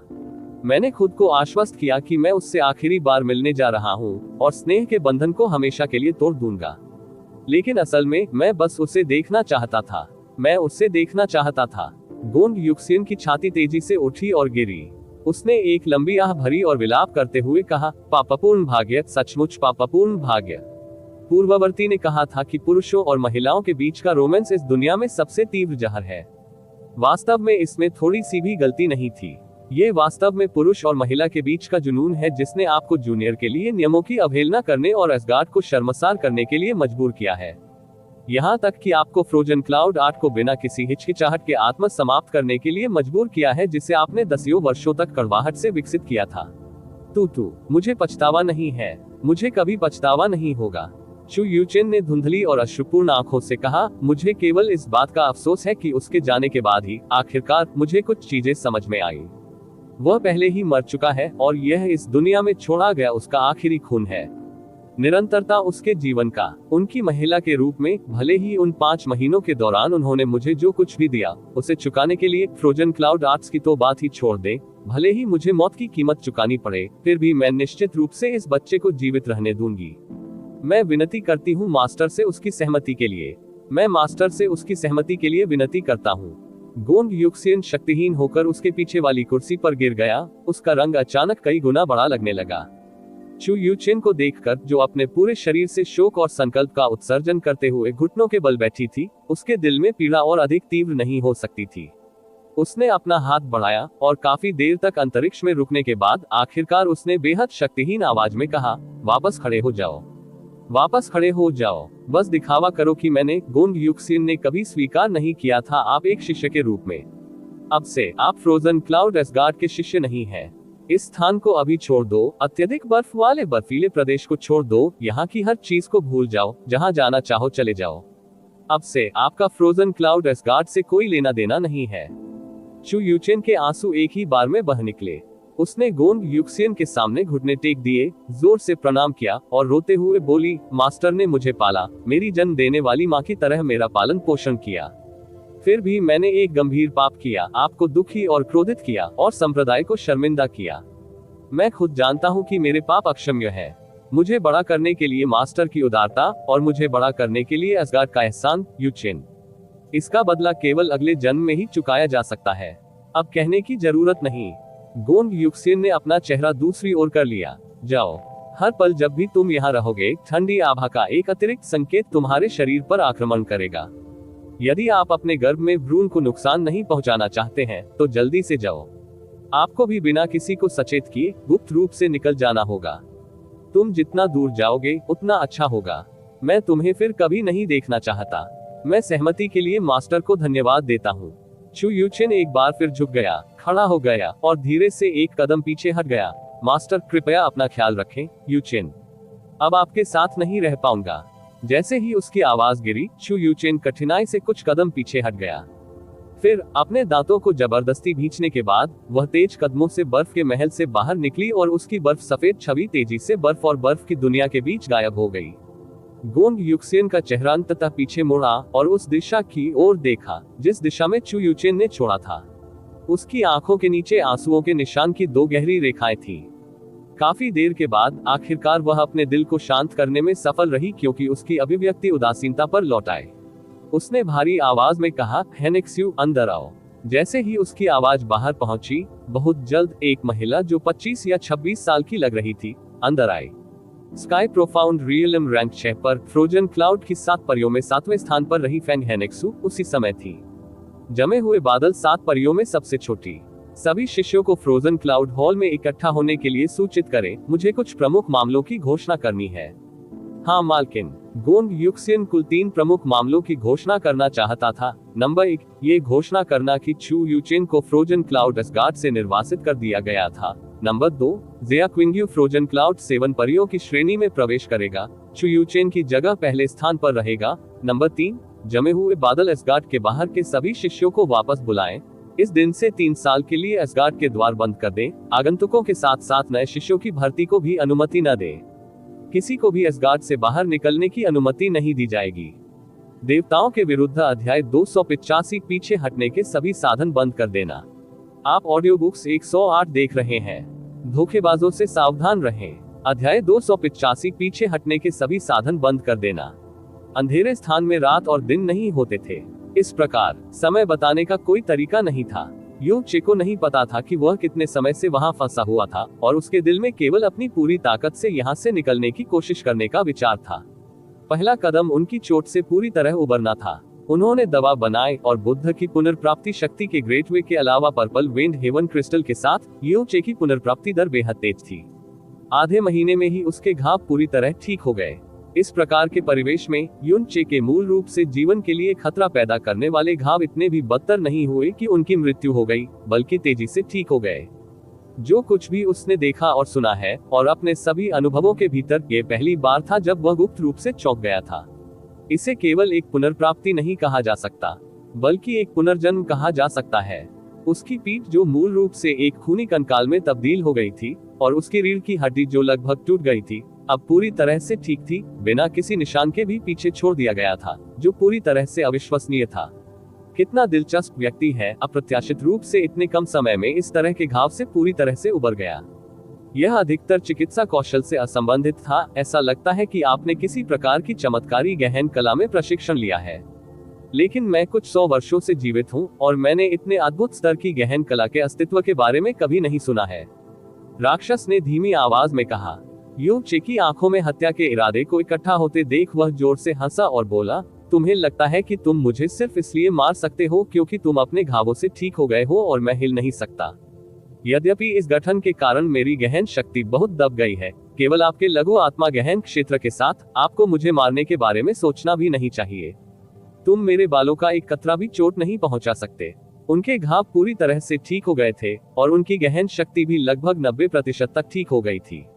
यू चे ने ड्रैगन फॉल्ट को पकड़ लिया और जादू के किनारे पर खड़े होकर भारी चेहरे के साथ कहा, इस जगह पर अगर तुम नहीं मरते हो तो मैं ही मरता हूँ। चूंकि मैं वास्तव में जीवित रहने में कामयाब रहा तो मैं निश्चित रूप से खुद को दोबारा मरने नहीं दूंगा। जो मरने वाला है वह केवल तुम हो। उनकी गहन शक्ति को दबाया जा रहा है, लेकिन स्वॉर्ड मैनेजमेंट टेरेस में उन्होंने पहले जो आभा बिखेरी थी, उसे देखते हुए वो संभवतः प्रारंभिक चरण के सम्राट प्रोफाउंड रियलम की ताकत को उजागर कर सकते हैं। भले ही आप गठन से दबे नहीं हैं, आपके और उसके बीच की दूरी बहुत दूर है, उसे मारना बस एक सपना है। लेकिन उसका शरीर बंधा हुआ है और वह केवल एक हाथ ही हिला सकता है, इसलिए वह आपका पीछा नहीं कर सकता। स्टार गॉड की टूटी हुई छाया और सीलिंग क्लाउड लॉकिंग सन के साथ उस पर हमला करते समय अपनी जान बचाना कोई मुश्किल काम नहीं है। यदि आप जानना चाहते हैं कि उसे मारने की संभावना है या नहीं, तो आप कोशिश करके देख सकते हैं। चमेली ने हल्के से याद दिलाया, लेकिन स्पष्ट रूप से उसे विश्वास नहीं था कि युनचे वास्तव में इस राक्षस को मार सकता है। कोशिश किए बिना मुझे कैसे पता चलेगा? यू चेभान्हे झुक गई। उन्होंने ड्रैगन फोर्ट को घुमाया, बर्निंग हॉट को सक्रिय किया और तेजी से सीमा के भीतर चार्ज किया। दमन की भावना अचानक उस पर हावी हो गई, लेकिन फिर तुरंत गायब हो गई। उसने राक्षस के एकमात्र चलने योग्य दाहिने हाथ को देखा, अपने पूरे शरीर पर ध्यान केंद्रित किया, लेकिन आश्चर्य की बात है कि सीमा में प्रवेश करने के बाद राक्षस ने उस पर हमला नहीं किया। अपने लंबे सफेद बालों के नीचे उसने युनचे को उन उदास आंखों से देखा जिनमें कोई शत्रुता नहीं थी। जब तक वह राक्षस के सामने नहीं पहुंच गया, तब तक राक्षस जरा भी नहीं हिला। हा, अधिपति का रोष। युनचे गुर्राया और ड्रैगन फोर्ट दबाव की एक चौंकाने वाली लहर लेकर आया जो खतरनाक रूप से दानव की ओर बढ़ी। युनचे का एकमात्र लक्ष्य इस राक्षस को मारना था, इसलिए उसके हमले में कोई दया नहीं थी। ये प्रहार सीधे दानव के सिर पर मारा गया। ड्रैगन फोर्ट के भारी नियंत्रण के तहत दानव फिर भी नहीं हिला, जिससे अत्यधिक भारी ड्रैगन फोर्ट उसके सिर पर गंभीर रूप से प्रहार कर सका। टकराना। युनचे की गहन शक्ति केवल प्रारंभिक आत्मा गहन क्षेत्र में थी, लेकिन उसकी समग्र शक्ति को केवल गहन शक्ति से बिल्कुल नहीं मापा जा सकता था। इस एक प्रहार का खतरा एक छोटे से पहाड़ को तोड़ने के लिए काफी था, एक व्यक्ति के सिर की तो बात ही छोड़िए। स्लैश एक दमनकारी भारी उछाल लेकर आया। आसपास की हवा को बलपूर्वक दूर धकेल दिया गया, जिससे एक अस्थायी लेकिन भयावह निर्वात पैदा हो गया। युनचे स्तब्ध रह गया, क्योंकि राक्षस वास्तव में चकमा नहीं दिया था और अवरुद्ध नहीं किया था। ड्रैगन फोर्ट ने राक्षस के सिर पर प्रहार किया, लेकिन सिर से लेकर पूरे शरीर तक राक्षस जरा भी नहीं हिला। ड्रैगन फोर्ट के तहत उसने धीरे से अपना सिर उठाया, मुस्कुराया और धीरे से कहा, आप वास्तव में एक सनकी हैं, जिसे संरचना के अंदर नहीं दबाया जाना चाहिए। और स्पिरिट प्रोफाउंड क्षेत्र की ताकत के साथ इस स्तर की युद्ध शक्ति को उजागर करना, यहाँ तक कि भ्रामक दानव शाही परिवार में भी ऐसे बहुत से लोग नहीं हैं जो ऐसा कर सकते हैं।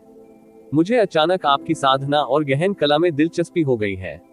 ऐसे हिंसक प्रहार से जो पहाड़ों को तोड़ सकता था और चट्टानों को चकनाचूर कर राक्षस के सिर पर मार सकता था, बाल का एक कतरा भी घायल नहीं हुआ था।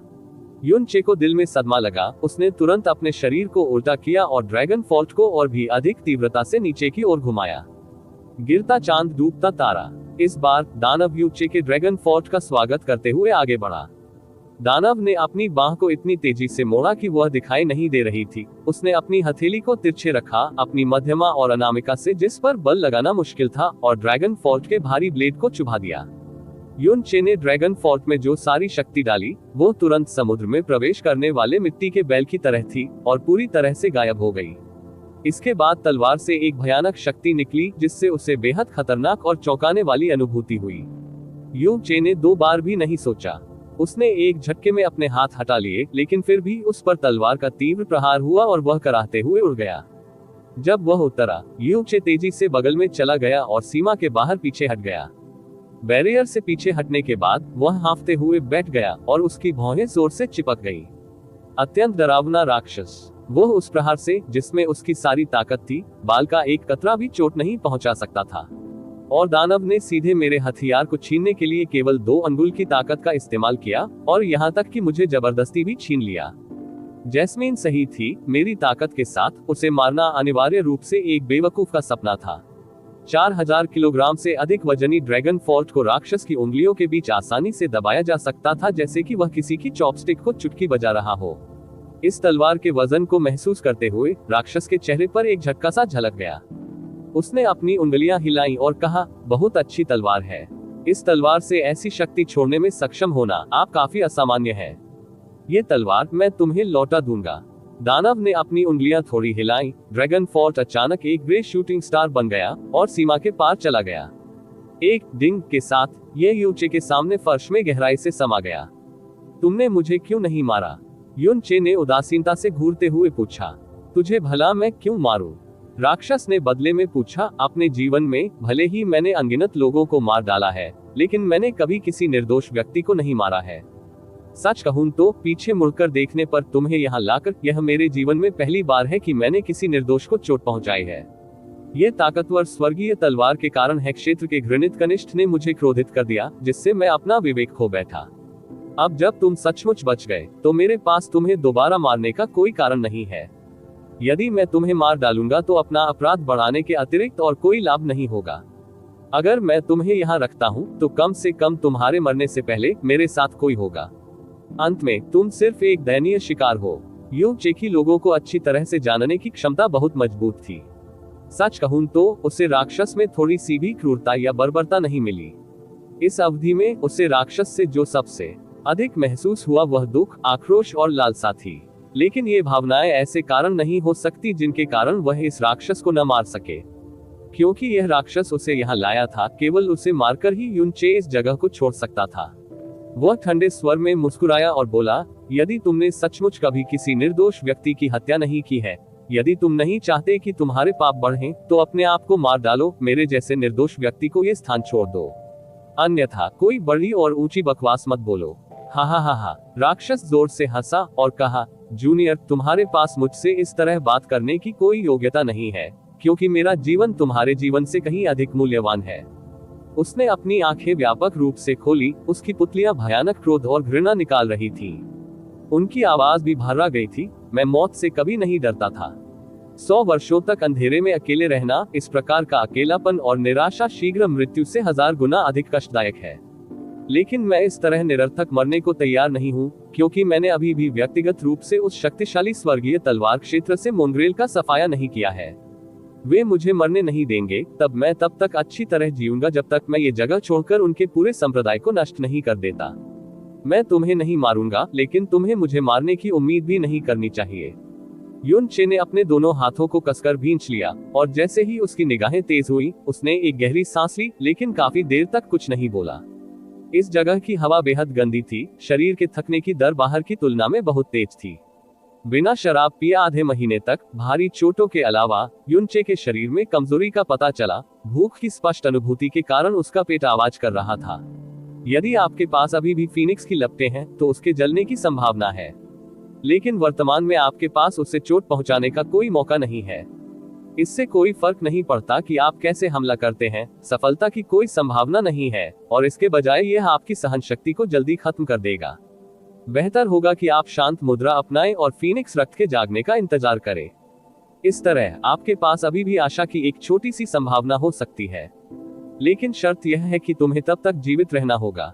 सू लिंगर के साथ स्काई पॉइजन पल के भीतर सारा खाना छोड़ने के बारे में सोचने के बाद उसे एहसास हुआ कि भले ही वह जीवित रहने में कामयाब रहा, फिर भी वह निराशा की खाई में था और भी गहरी खाई में गिर रहा था। स्काई प्रोफाउंड दायरे में गहरी ताकत के साथ 1 साल तक खाना पीना न करना कोई समस्या नहीं थी। सम्राट प्रोफाउंड दायरे में मूल रूप से भोजन और पेय की कोई आवश्यकता नहीं थी।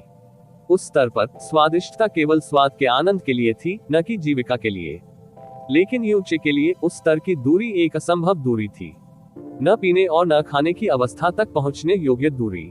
दिन ब दिन समय बीतता गया। भूख की भावना तीव्र हो गई। उसका शरीर कमजोर और कमजोर हो गया, यहाँ तक कि भूख की भावना एक दुष्स्वप्न के समान थी। इस समय वह व्याकुल होकर आकाश विषमोती में खोज रहा था, फिर भी उसे खाने योग्य कोई वस्तु नहीं मिली। उसने उन सूखी हुई चमत्कारी औषधीय जड़ी बूटियों को खा भी लिया, लेकिन उन्हें निखारने के लिए उससे भी अधिक गहन शक्ति और शारीरिक शक्ति का प्रयोग किया। 1 महीने बाद युनचे को भूख के अस्तित्व का बिल्कुल भी एहसास नहीं हुआ। ऐसा लगता है मानो उसे अपने शरीर के अस्तित्व का एहसास ही नहीं हो रहा हो। कभी कभी उसका सिर चकरा जाता था, कभी कभी उसका मन विचलित हो जाता था, उसका शरीर हंस के पंख के समान हल्का हो जाता था, और यहाँ तक कि हिलना डुलना भी विशेष रूप से कठिन हो जाता था। ड्रैगन भगवान के रक्त के बिना, उसके जीवन की रक्षा किए बिना, उसकी जानलेवा चोट को ठीक किए बिना, 1 महीने से अधिक समय तक बिना खाए पिए और एक अतुलनीय रूप से अशांत और विभत्स वातावरण में फंसे रहने के कारण वह बहुत पहले ही भूख से मर गया होता। मेरे पहले जीवन में मुझे किसी ने जहर देकर मार डाला था। अपने दूसरे जीवन में मैंने क्लाउड्स एंड क्लिफ से छलांग लगा दी और आत्महत्या कर ली। मैं दुखद मौत मर सकता हूँ या बुरी तरह भी मर सकता हूँ, लेकिन मैं संभवतः भूखा कैसे मर सकता? खून मौत। युनचे ने उदास होकर सोचा। उसकी आंखें आधी खुली थी, उसकी सांस लेने की गति बहुत धीमी थी और उसका ऊपरी शरीर हिल रहा था, कांप रहा था, मानो वह किसी भी क्षण जमीन पर गिर जाएगा। इस अवधि में उन्होंने अपना अधिकांश समय सोने में बिताया और काफी देर तक सोने के बाद हर बार जागना पिछली बार की तुलना में कठिन होता जा रहा था। उसे इस बात का कोई अंदाजा नहीं था कि अगली बार जब वह सोएगा तो वह नींद से जागेगा या नहीं। मैं मर नहीं सकता, भले ही मैं मर जाऊं। मैं भूख से निराशाजनक रूप से नहीं मर सकता, निश्चित रूप से नहीं। यू चे ने अपना बायां हाथ बढ़ाया और स्काई पॉइजन पल ने हरी बत्ती जला दी। यू चे के सामने अचानक एक 100 फुट लंबा विशाल लाल रंग का ड्रैगन दिखाई दिया। केवल इस अत्यधिक शक्तिशाली अजगर में जीवन का कोई लक्षण नहीं था। यहाँ तक कि लाश भी पूरी तरह से 4 टुकड़ों में बंट गई थी। यू चे ने टाइगर सोल तलवार पकड़ ली और हौंफते हुए फ्लेम ड्रैगन के पिछले हिस्से की ओर चल दिया। उसने बर्निंग हॉट को सक्रिय किया और अपनी पूरी ताकत से नीचे की ओर खिसक गया। उसने फ्लेम ड्रैगन की विशाल पूंछ की चोटी को खून से काट दिया और उसे अपने हाथों में पकड़ लिया। मृत फ्लेम ड्रैगन के पास उसके शरीर को मजबूत करने वाली गहरी ताकत नहीं थी, इसलिए भले ही शव अभी भी बेहद सख्त था, लेकिन यू चे के लिए यह शरीर को काटने के लिए पर्याप्त था। यदि यह एक जीवित फ्लेम ड्रैगन होता, भले ही यू चे की गहन शक्ति 10 गुना अधिक मजबूत होती, तो उसके शरीर को थोड़ी सी भी चोट लगने की कोई संभावना नहीं होती। स्काई पॉइजन पल में संग्रहित चीजों में गुणात्मक परिवर्तन नहीं होगा। भले ही यह फ्लेम ड्रैगन 1 साल से अधिक समय से मृत था, फिर भी ये तब भी राज्य में संरक्षित था जब इसकी मृत्यु हो गई थी। पूंछ के जिस हिस्से को काटा गया था, वहां से ताजा खून तेजी से नीचे की ओर बहने लगा और वह पूरी तरह से शुद्ध ड्रैगन का खून था। बहते ड्रैगन के खून को देखकर यू चे की आंखें गहरे लालच और लालसा से चमक उठी। इस समय उसके दिल से जैस्मीन की आवाज निकली और असहाय होकर बोली, क्या तुमने इसके बारे में सोचा था? आपको पता होना चाहिए कि यह एक एम्परर प्रोफाउंड ड्रैगन है और इसके रक्त और मांस में निहित शक्ति ऐसी चीज नहीं है जिसे आप संभाल सके। यदि आप वास्तव में इसे भोजन के रूप में खाते हैं, तो बहुत संभव है कि आप तुरंत मर जाएं। मेरे पास कोई अन्य विकल्प नहीं है। मुझे विश्वास है मैं सत्ता संभाल सकता हूँ। भले ही मैं इससे संभाल न सकूं, मैं भूख से मरने के बजाय अपने शरीर के फटने से मरना पसंद करूंगा। बोलने के बाद यून चे ने तेजी से अपनी भुजाएं उठाई और ड्रैगन की पूंछ को अपने होठों के पास लाया। ड्रैगन के खून की बूंदें उसके मुंह में टपक गईं। इस समय यू चे के लिए ड्रैगन के खून की मछली जैसी चमक स्वर्ग से आने वाले शहद के रस के समान थी। इस तरह के और अपडेट के लिए कृपया हमारे चैनल ऑडियो बुक्स 108 को सब्सक्राइब करें और नोटिफिकेशन सक्षम करें। धन्यवाद।